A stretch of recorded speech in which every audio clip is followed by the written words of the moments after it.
Welcome to RTS Scrapbooking.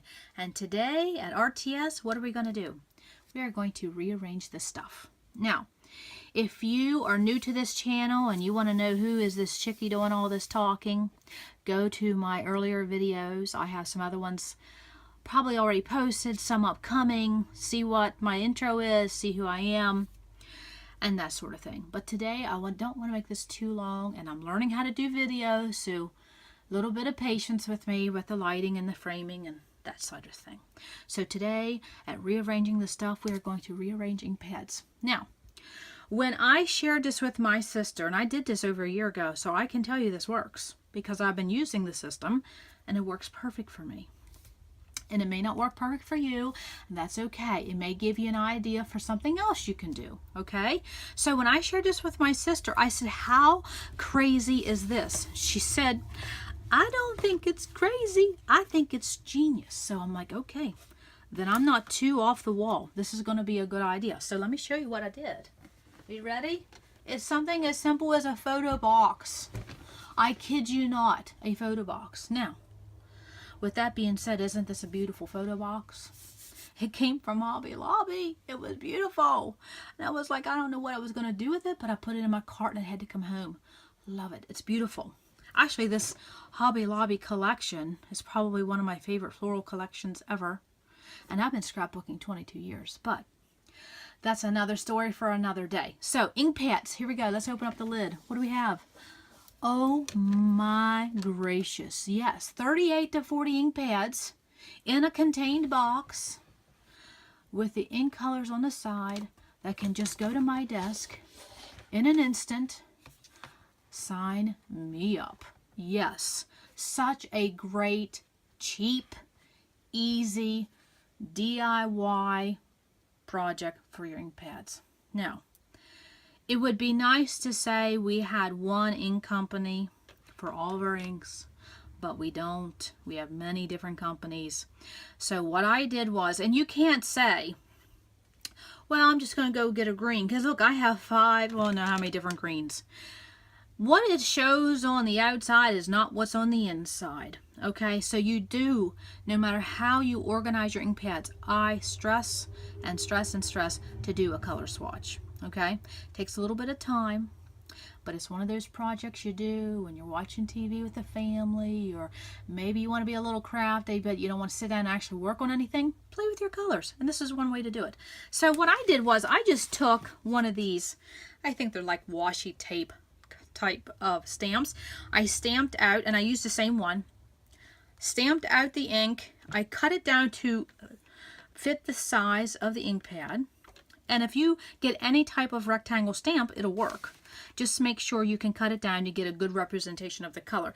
Try to make it as solid as you can, because a more solid image will give you a better representation of the color. And then what I did was simply cut them out and adhered them down with a good adhesive, because you don't want them flying off down the road. Do a little bit of extra work now, and that way it's done. So we have them colored on the side. It's all good. Looks pretty. But you're saying, Miss Janet, I have more than 40 ink pads. That's okay, because here's what you do. You simply do a box too. Oh, yes. I mean, can it be any more simpler?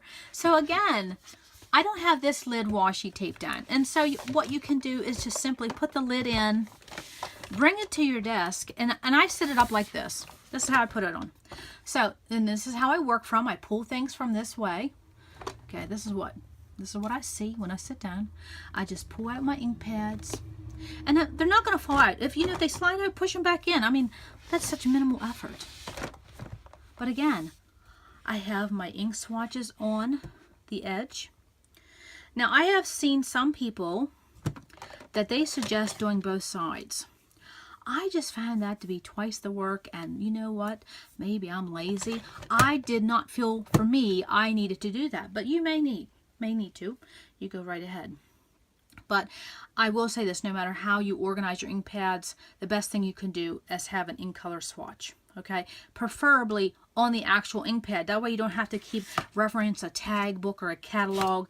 You know what color you want. You want a purple, you go right to it. There it is, and they're done. Now, Why to do this? Because we all know what you see is not what you get. For example, this Hero Arts, and every time I go to use this, I think, this is such a beautiful purple. But when I stamp, it's never purple, it's pink. I had to stamp 2 or 3, sometimes 4 times to get this purple. And it can be frustrating. We don't have 83 hours to sit down and do something, right? So we want it to be time efficient. So no matter how you organize your ink pads, do your color swatch, but if you are limited on space, if you don't want to spend $100 on a cabinet or a wall unit to organize your ink pads, definitely consider putting them in this photo box. And I will tell you something else. If I'm working on, especially like a scrapbook page, and I have a multiple of colors, I literally can bring these both to my desk. So they both sit on my desk. I have 80 ink pads at my disposal in an instant. In an instant. And you may not have 80. You may just need 1 box. That's good. That means you have all your ink pads at one time on your desk to create from. That's awesome. You may need 4 or 5. It doesn't matter. You do you. You do whatever you want. If you need that many, you go right ahead. And maybe you have enough that maybe 1 box you would just want for Ranger. Maybe you just want 1 box for Hero Arts or 1 box for Lawn Fawn. You do it however you scrap, however your crafting categorizing that you do it. Okay? Now, what else I wanted to say? Maybe you're in a temporary situation where maybe next year you're going to redo your space and you don't really want to buy anything now. Go ahead and do it this way, because no matter what, you're going to want your ink swatches, so go ahead and do them. Put them in a box and put them on your shelf. This is how they sit on my shelf. I just slide them back and forth like that on my shelf. They don't sit down because you don't want your ink pad sitting like this on your shelf. Okay? I have my ink pad sitting like this. I slide them back and forth on my shelf. I bring it to my desk. It's the most easiest thing. I would have to say it's probably the most easiest thing I've ever organized. And it worked right off the bat. And like I said, I did this over a year ago. It's still working to this day. So, I don't want this to get too long-winded, but I did want to show you another alternative, a very cheap way. I guarantee you probably already have a photo box somewhere in your craft space, so give it a whirl. Maybe you just want to try one. Maybe you just want to try one manufacturer. Or you just want to try maybe 12 or something and try it out and see how it works for you. Okay, that's all I have today, ladies, and I hope it wasn't too much rambling. I hope I stayed on point. I hope the framing's okay. I hope the lighting's okay. Bear with me, okay? So, I hope this way be something that you can find say, I think I can do that. Yeah, I have a photo box that might work in my space. And then also, too, you may be someone that you travel a lot or you go to crops a lot. How simple would this be to pull off your shelf, put that in your crop bag, open up the lid, bang, bang, boom, you got 40 ink pads and you're ready to craft. So simple to do. Can't stress it enough. Okay, that was my quick tip on how to rearrange some stuff and talking about ink pads.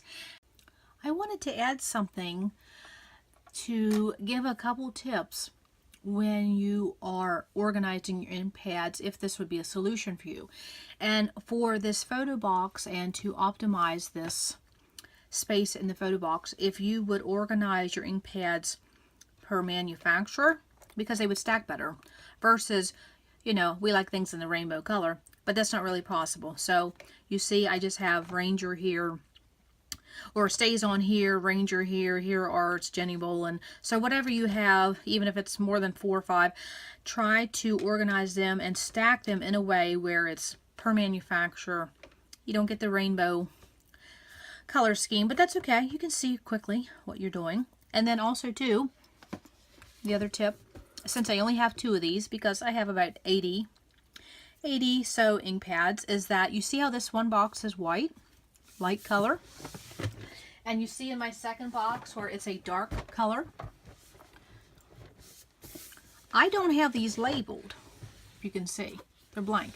Because when I have these on my shelf, exactly like this, I know that this white light box is my light ink pads. And this dark color is my darker ink pads. So I just wanted to add that. I didn't put that in the original video, so I thought, oh, I wanted to add that. It's just a quick way. You can label however you want, however your categories are in your scrap space, craft room, however. Or maybe just buy a light color box, buy a dark color box, and then you could easy reference, you know what you have. So I just wanted to add that quick little tip, and I will try to edit that within the video. Okay, bye. And that's all I have today, and I need to stop talking right now. Okay, come back again at RTS, because you never know what we're gonna learn. Take care.